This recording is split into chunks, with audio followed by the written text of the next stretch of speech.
Aujourd'hui, dans votre épisode de la Pop fait le taf, on va tâcher de répondre à une question qui fâche.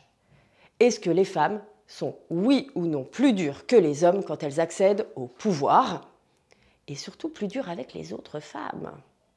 Ne riez pas, c'est un préjugé tenace. Bon allez, pour ça, c'est simple, on s'intéresse au personnage de Miranda Priestly, l'héroïne du Diable s'habille en Prada.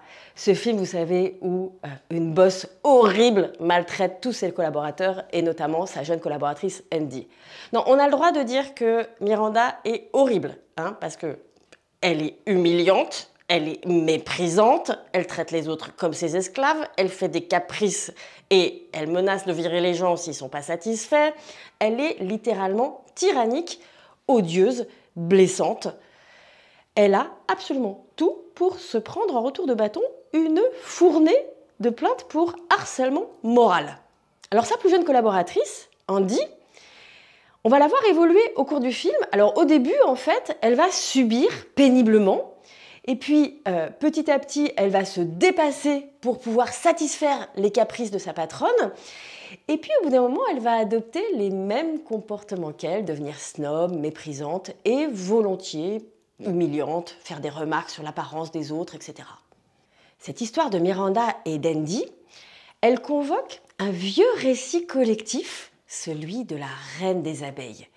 Oui, c'est l'idée qu'une femme qui accéderait au pouvoir, elle serait comme la reine dans la ruche, elle ferait bosser tous les autres sans en avoir rien à fiche de savoir comment ils vont. Bref, elle serait hyper autoritaire, surtout elle serait pire qu'un homme, et notamment avec les autres femmes. Cette idée de la reine des abeilles, on la trouve pour la première fois dans un rapport de chercheurs du MIT qui date de 1973. Retenez bien cette date. Retenez bien cette date parce qu'en fait, à l'époque, les chercheurs, qu'est-ce qu'ils ont fait? Eh bien, ils ont demandé à des individus, femmes comme hommes, ce qu'ils penseraient du fait d'avoir une patronne plutôt qu'un patron. Et à l'époque, eh bien, pour le dire très simplement, des patronnes, il n'y en a pas. Bon, vous pourrez peut-être en trouver une ou deux par-ci par-là, mais globalement, statistiquement, ce n'est pas un modèle. Et donc, comme il n'y a pas de patronne, eh bien évidemment, la machine à fantasmes tourne à plein régime.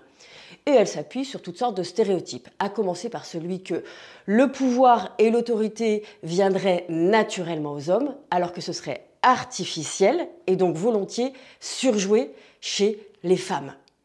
Et voilà comment le mythe de la reine des abeilles est né.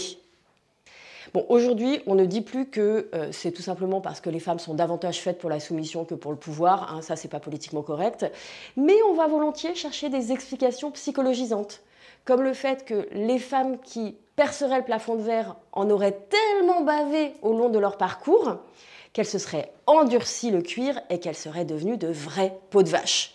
Voir qu'en fait, quand elles traitent mal d'autres femmes, c'est pour les préparer à ce parcours de la combattante qu'est la lutte contre le plafond de verre.